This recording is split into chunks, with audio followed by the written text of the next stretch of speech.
2026 சட்டமன்ற தேர்தல் நடந்தது. போன மாசம் 23ஆம் தேதி. ரிசல்ட் 4ஆம் தேதி மே வந்தது. ஆனா யாரும் எதிர்பார்க்காத அளவுக்கு ஒரு ரிசல்ட் வந்தது. தாவேகா தலைவர் விஜய் அவர்கள் வந்து 108 தொகுதியில வெற்றி பெற்றிருக்காரு. ஆனா அவர் வெற்றி பெற்றோம் அவருக்கு முதல்வர் ஆவறதுக்கான வாய்ப்பு வந்து இல்லாதனால கூட்டணிக்காக காத்திருந்தாரு. 113 சீட்டு ரெடி பண்ணிட்டு ஆளுநரை சந்திச்சிருக்காரு. ஆனா ஆளுநர் வந்து மெஜாரிட்டி இல்ல அப்படின்னு சொல்லியிருக்காரு.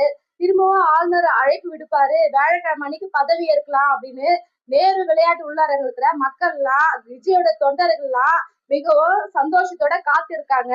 ஆனா இன்றைய நிலை என்னன்னா ஆளுநர் அழைப்பை விடுக்கல. இது குறித்து நீங்க என்ன சொல்றீங்க? நீ சொல்றதெல்லாம் கரெக்ட் தான். ஆனா அவங்களுடைய வெற்றி வந்து உறுதி செய்யப்பட்டு ஆளுநர் யார் அதிகமாக சீட் இருக்காங்களோ அவங்கள கூப்பிட்டு பதவி பிரமாணம் செய்யணும். சட்டசபை கூடும்போது அதுக்கு ஒரு பெரும்பான்மையை நிரூபிக்க 118 தேவைன்றது அந்த இடத்துல நிரூபிச்சா போதும். ஏன்னா கர்நாடகால இதே மாதிரிதான் எடியூரப்பா 104 சீட்டு தான் ஜெயிச்சார். அங்க 113 சீட்டு மெஜாரிட்டிக்கு தேவைப்பட்டது. அப்போ அவர் வந்து ஆளுநர் வந்து பிஜேபி ஆட்சினால அந்த ஆளுநர் உடனே கூப்பிட்டு பதவி பிரமாணம் பண்ணிட்டாரு. அவர் ஒரு 3 நாள்ல பாத்தீங்கன்னா அவரால் மெஜாரிட்டியை சேர்க்க முடியாதனால அந்த ஆட்சி கவுந்துச்சு.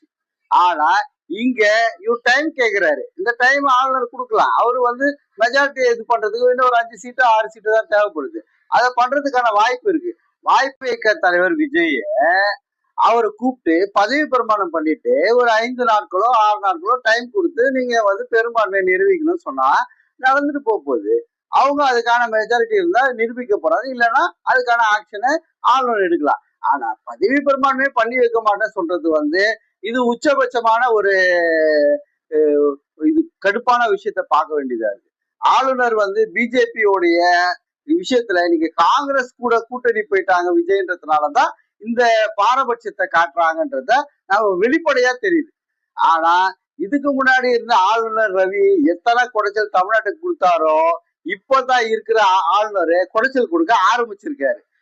தாவேகா தலைவர் விஜய் அவர்கள் 118 சீட்டு அவரு உறுதிப்படுத்துவாரா அல்லது வழக்கு மூலியமா போயிட்டு தன்னுடைய முதல்வர் பதவியை தக்க வைத்துக் கொள்வாரான்னு பொறுத்திருந்து பார்ப்போம் நம்ம.